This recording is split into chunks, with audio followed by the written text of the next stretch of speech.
Broadcasting from Melrose Park, Illinois, this is the Dumas Network. I'm a football player. I've never endorsed a cigarette before. They all seem pretty much alike. But here's a new cigarette, Spud. The new Spud. What a cigarette. New Spud comes in a crush-proof flip-top box. See? Real handy. New Spud has a filter, and a darn good filter. But other cigarettes have filters.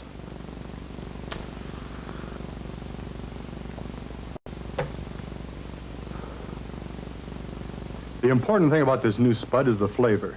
Great tobaccos and a light touch of cooling menthol. This new Spud gives you a fresh taste in your mouth, like the smoke was air-conditioned. I've tried to write out what I feel about the new Spud. Spud freshens the smoke, something wonderful. How about that? Spud freshens the smoke, something wonderful. Try new Spud. There's something wonderful.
Broadcasting from Melrose Park, Illinois, this is the Dumas Network.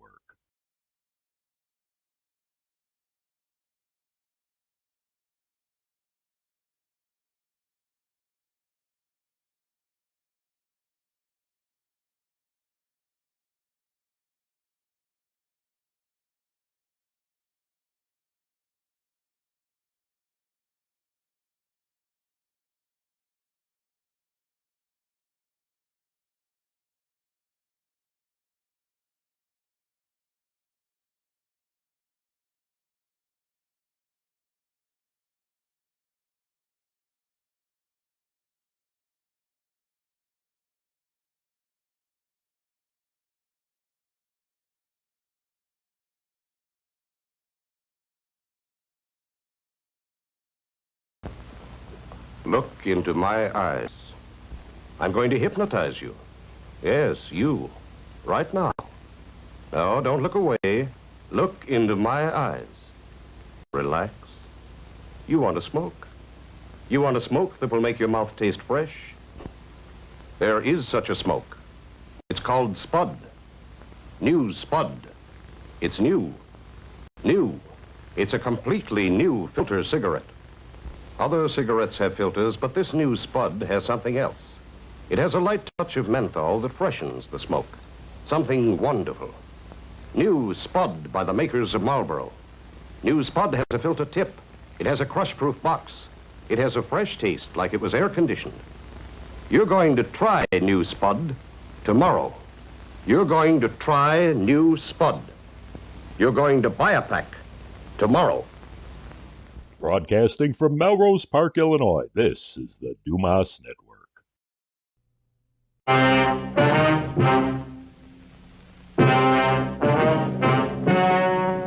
Ladies and gentlemen, the story you are about to see is true. The names have been changed to protect the innocent.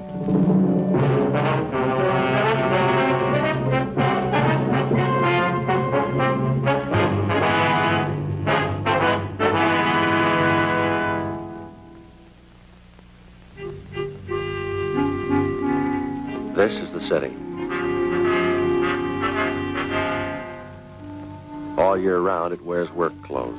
On holidays, it dresses up. To most people, Christmas brings happiness and prayer. To some, it brings heartbreak. Then my job gets tougher. I'm a cop. It was Thursday, December 22nd. We were working the night watch out of Homicide Division. My partner's Frank Smith. The boss is Captain Lorman. My name's Friday. We'd gotten a call that a 9-year-old boy was missing from his home. The evidence pointed to foul play. We had to check it out.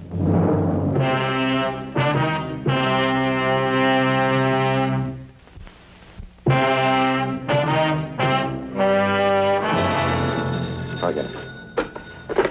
Homicide, Friday. Oh, yeah, Doherty. Uh-huh, yeah. What's that number? Right, I got it.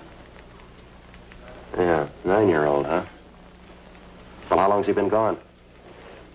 Right. Well, how do you figure homicide? Uh-huh. Oh, yeah. Yeah, right. Okay, sure, we'll get right on it. Right. Anything? Doherty, Unit 113J. He and Levinson are out on Hollis Avenue trying to track down a 9-year-old boy. What's the story? Well, the kid's missing, suspicion of foul play. How long's he been gone? About 2 hours. Kid was last seen playing in the backyard of his home. Yeah? Doherty says they checked over the yard. Find anything? Blood stains, lots of them. They look new. Tom Doherty from Highland Park Juvenile was waiting for us in front of the house. We went down the driveway and into the backyard. Doherty told us that the boy's mother told him that she'd gone out to do some Christmas shopping at 11 o'clock that morning.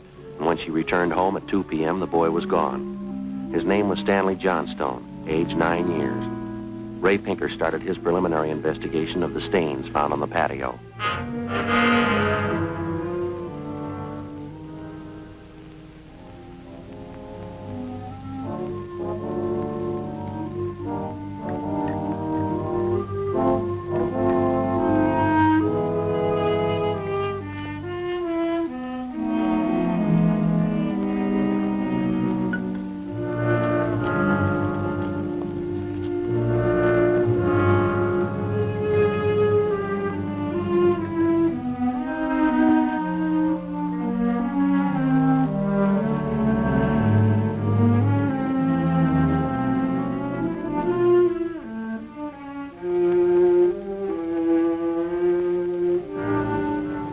is, fellas. Yeah, Ray. Turning blue, bloodstains, all right. I don't know whether it's human or animal. You have to go back to the lab to run it through? Yeah, biological precipitin test. How soon can you type the blood for us, Ray? Precipitin test won't run more than 20 minutes. Take 3 or 4 hours to run a blood grouping, though. Anything else you want to check? Now, let me borrow a scribe and an envelope, will you, Ray? Sure.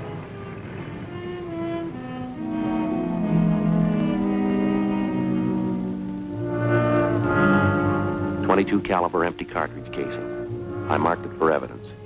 Doherty went on to tell us that he and his partner Levinson had talked with the neighbors. They could tell them nothing. He said they put out a missing broadcast on the boy and that the mother was at a loss to explain the boy's whereabouts. Blood stains, empty cartridge. Could mean 100 things. Any ideas, Freddie? Yeah, just one, and I don't like it. 4:30 p.m., Thursday, December 22nd. The neighborhood search for 9-year-old Stanley Johnstone continued. Ray Pinker went back to the crime lab to start the precipitin test and the blood grouping. Levinson and his partner Doherty from Highland Juvenile stood by.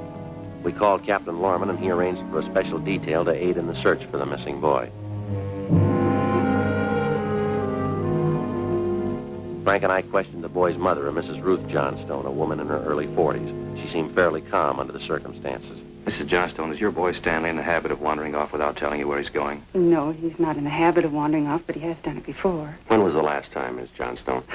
You don't have any children, do you, Sergeant Friday? No, ma'am, I'm not married. Well, there comes that time in every young boy's life when he feels that it's time to leave home, go out on his own.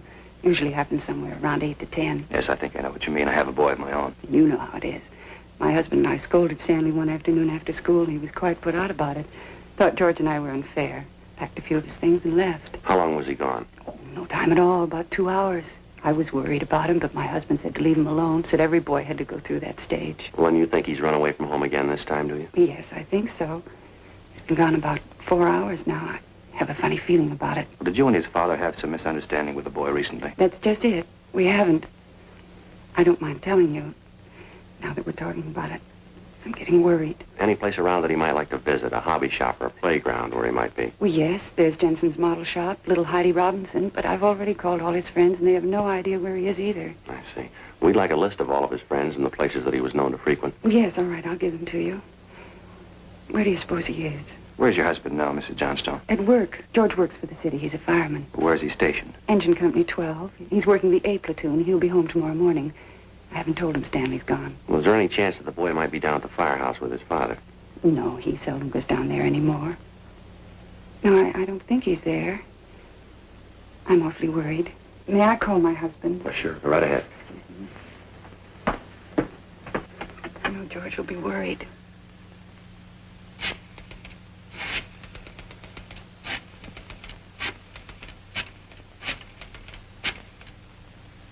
Engine Company 12, please. Stanley's been gone too long. Hello? May I please speak with George Johnstone? This is Mrs. Johnstone. Thank you. I hate to call George at his work. Yes, ma'am. Does your husband own a gun? Yes, he does. What caliber, would you know? Well, it's a .45 automatic. He got it in the Army. George? This is Ruth, George. Is Stanley down there with you by any chance? Oh. No, I can't find him anywhere.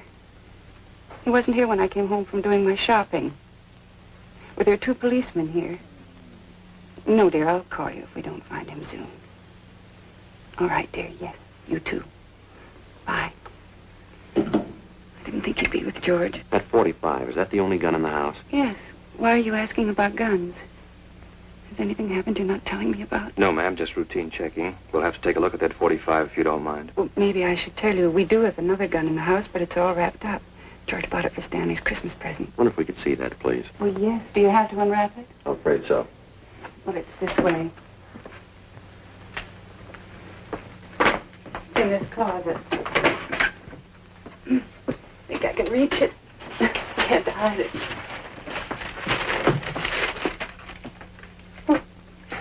Stanley must have found it. It's gone. Here's the gift card and the box the gun came in. It was a rifle. Wonder if I could see that box. Oh, of course. Thanks, ma'am.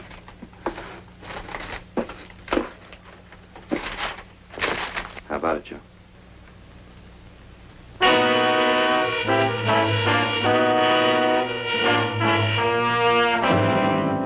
Thursday, December 22nd, 5:15 p.m. The search for the missing boy continued. We checked the list of Stanley Johnstone's friends. None of them or their parents had any idea of his whereabouts.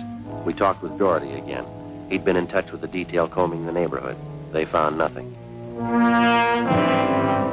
We went down to Hollis Avenue and 10th Street, the service station on the corner. Want a dime, Jeff? No, I don't.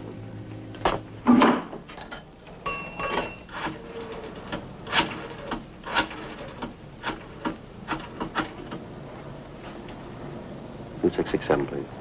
Thank you. Crime lab? Yeah, Ray? No, Ray Pinker. Hi, Ray. It's Friday. No sign of him yet. Did you finish the precipitant yet? I see. No, we don't know. Oh, we didn't want to upset his mother any more than we had to. What? Oh, yeah. Yeah, we can do it that way. What? What? Oh. Yeah, well, transfer me over, will you, Ray? Yeah, thank you. Right, check you later, Ray. Well, hi, Captain. It's Friday. Yeah, well, we just left Doherty. If you... Yep. Right? We'll stay on it. What'd Pinker have? It's human blood. He's working on the grouping now. He wanted to know the Johnstone boy's blood type. Something else. Yeah? There's another one missing. An 8-year-old boy.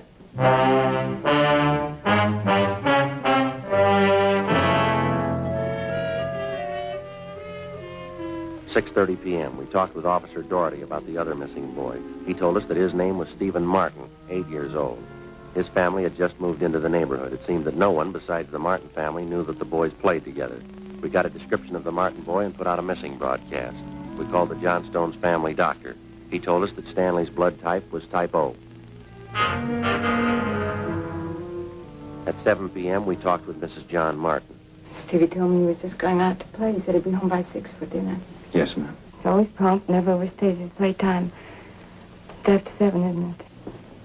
Yes, ma'am, 5 after. You sure Mrs. Johnston doesn't know where the boys are? She has no idea, Mrs. Martin. It's terrible, just awful. I feel there's more to this thing, something you're not telling me. Well, there's no use to upset you until we know a few things for sure. Then you are holding back something. Please try not to worry, Miss Martin. There are certain questions we have to ask, routine questions in any kind of investigation. Is there anything else you want to know? Yes, what's your boy's blood type? Funny question. Do you think anything's happened to him? Have you found him and you're not telling me? No, ma'am, we haven't found him. We don't think anything's happened to him. Blood type. Yes, ma'am. I think I have it written down in Stevie's baby book.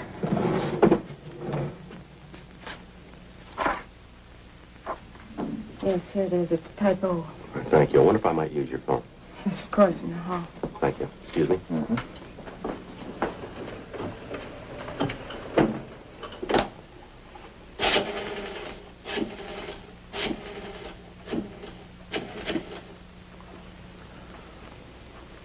Two 667, please. Right. Hello, Ray. This is Friday. Just checking back. I got the blood type of the 2 missing boys for you. Yeah, type O. No, both boys, type O. Sure. Right. Frank, see you a minute. Right, Joe. Excuse me, Miss Martin. Tinker just finished the blood grouping. Bad? The stains, both type O.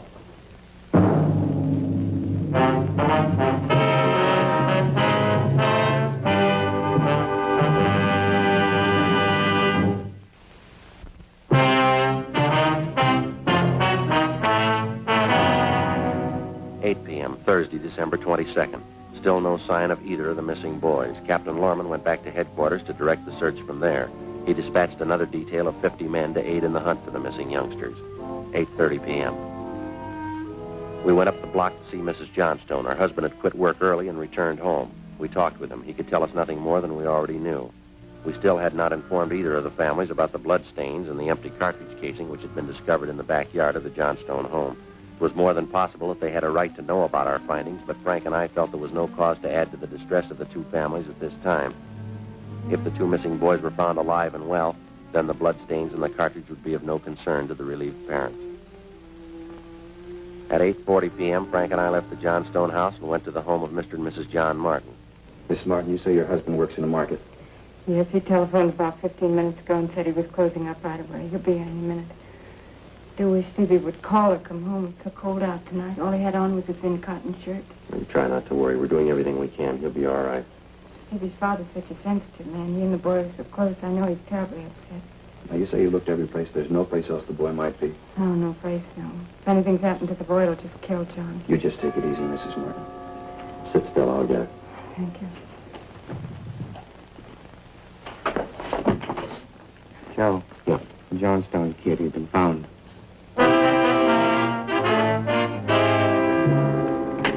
He's home, Sergeant. He's come home. Thank God he's all right. Well, where's he been? Did he tell you? No, he didn't. He's acting so strange. I've never seen him like How this. do you mean, Mrs. Johnstone? Well, he just came in the front door, said hello, Mom, sat down in a chair and stared at the floor. Won't talk to his father or me. Mind if we talk to him? Well, no, go ahead. I asked him about the little Martin boy, but he wouldn't tell me a thing. Where's he now? In the dining room.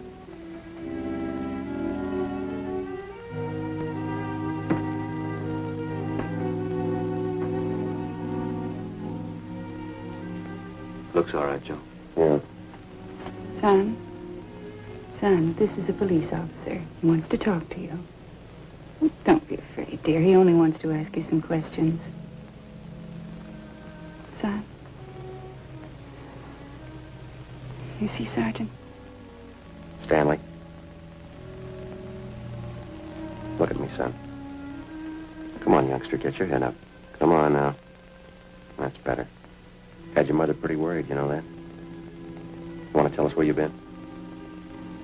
You should try and get him to eat a little something. Do you hear that, son? You want something to eat?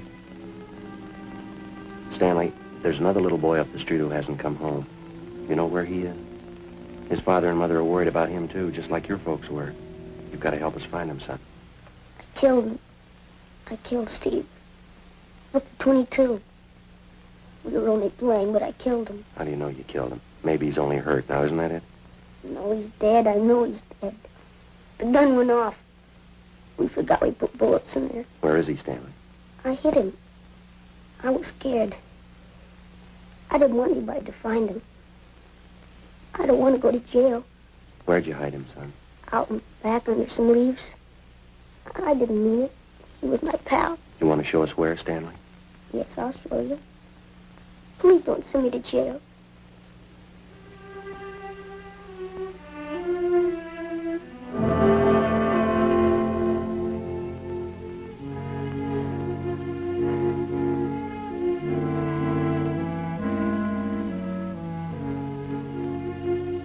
(9:15 p.m., Thursday, December 22nd. 9-year-old Stanley Johnstone led the way out beyond the backyard of his home. He showed us the wagon he moved the body in.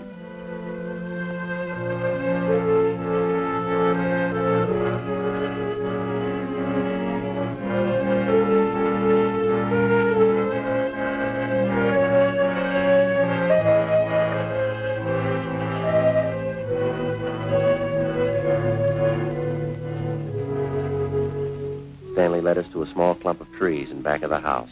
There we found the body of Stephen Martin. There was a single bullet wound in his chest just below his heart. He was dead.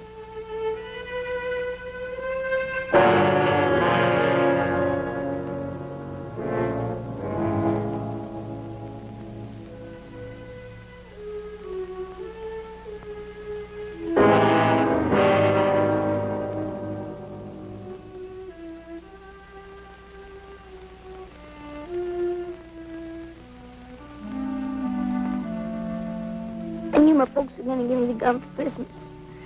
I knew where it was, and I got it. There was a box of bullets with it. Were you pointing the gun at Stephen? No, sir. No, sir, I wasn't. It was Steve's turn to play with it. I was chasing him, and he tripped over that stump there, and the gun hit him in the stomach and went off. Why do you think you killed him if you're telling us the truth? I'm telling the truth. Honest, that's the truth. All right, I believe you, son, but why do you think you killed him? It was my gun. Steve would still be alive if I didn't go get it. Should have waited till Christmas. It's all my fault.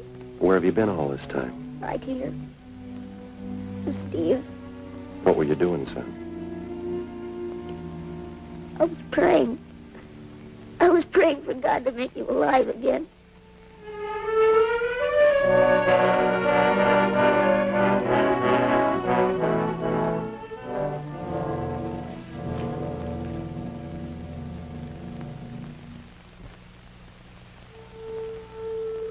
After a thorough investigation, Frank and I were convinced that the shooting of Stephen Martin was accidental. All evidence indicated that the Johnstone boy was telling the truth. We put in a call to the coroner's office and acquainted him with the facts. He designated a local mortuary to handle the body pending autopsy and granted us permission to remove the body to the Martin home. Mrs. Martin collapsed. The family doctor was called. Frank and I sat in the living room to wait for John Martin, the dead boy's father.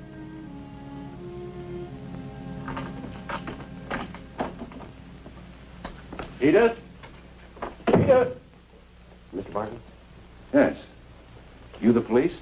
Yes, sir. Where's Edith? Where's my wife?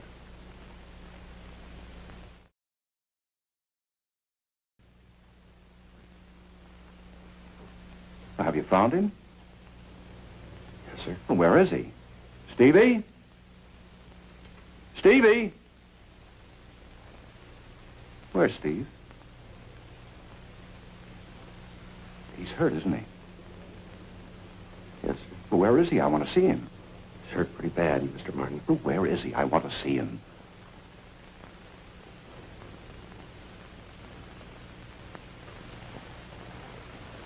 How bad? Pretty bad.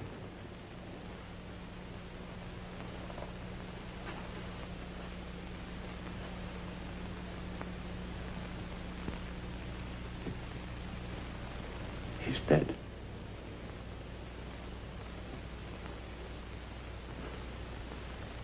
All right if I go in? Yes, sir.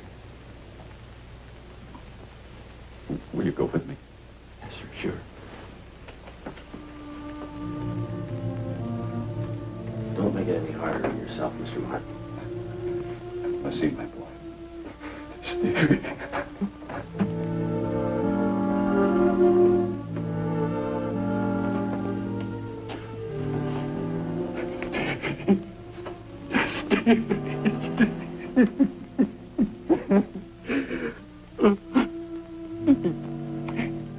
Listen to me, son. We've got a lot of nice things for you for Christmas. Everything you wanted. I got you 3 new cars for the train. And the one with the searchlight on it. It really works, Stevie. It really works. And the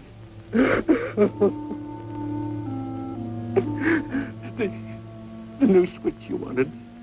And a lot more track. You know, now you can have a big light out.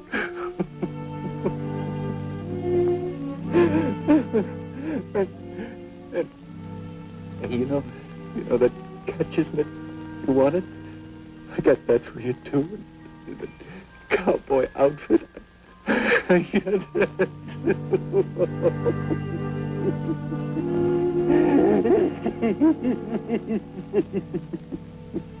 Mr. Martin.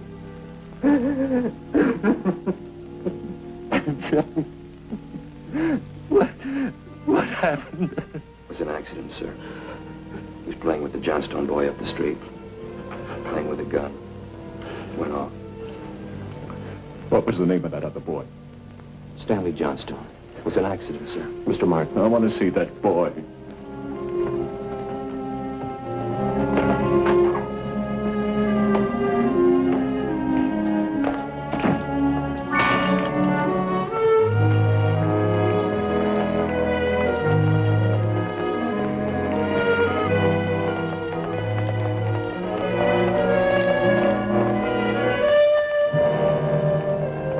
We had no idea what the dead boy's father had in mind. We didn't feel that we should try to restrain him. We went along with him up the street to the Johnstone home. I'm Stevie's father. Where's your boy? I'm sorry. We bought the gun and we were going to tell him not to use it unless his father was with him until he learned how to treat firearms. Where's your boy? He's right here. Won't you come in? It's all right, Miss Johnstone.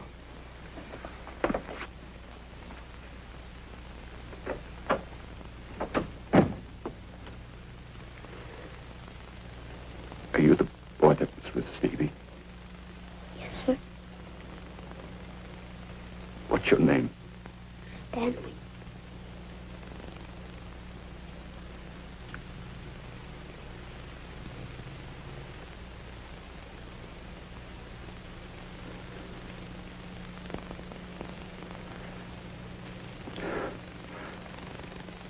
I know it wasn't your fault, Stanley.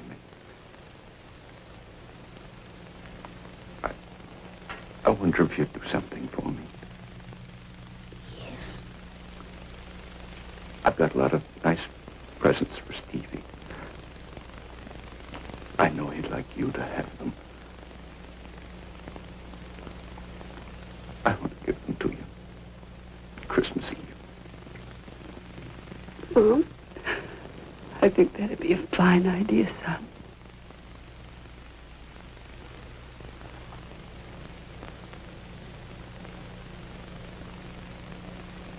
Come on, Frank.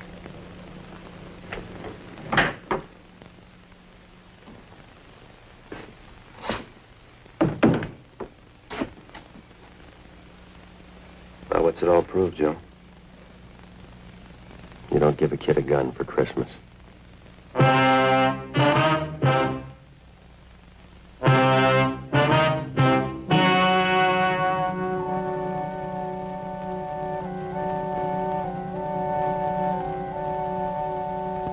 On December 24th, the coroner's inquest was held at the County Morgue, Hall of Justice, City and County of Los Angeles, State of California.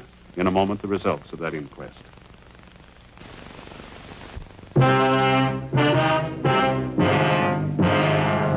The coroner's jury ruled that the death of Stephen Martin was the result of an accident.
Broadcasting from Melrose Park, Illinois, this is the Dumas Network.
You and me and he and we are glad because.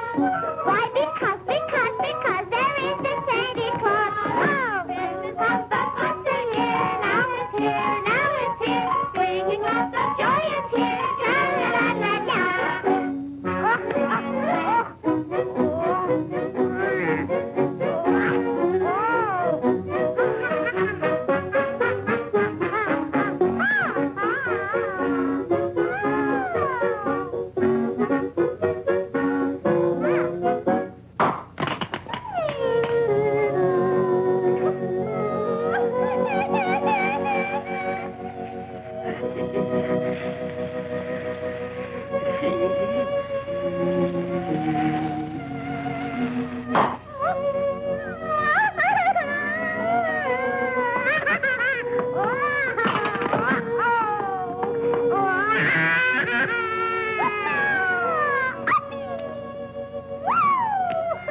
comes but once a year. Now it's here, now it's here, bringing lots of joy and cheer. Tra-la-la-la-la.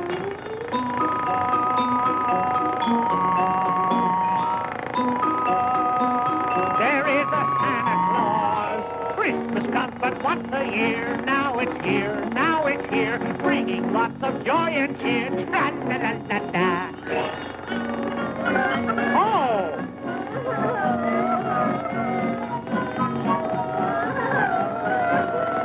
What's the matter in here, I wonder?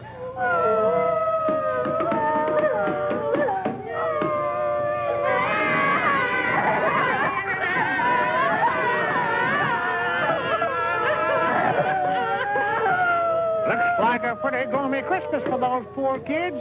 What can I do? Let me think. Huh? Ah!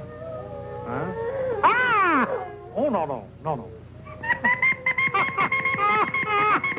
Hooray! I've got it!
now it's here, now it's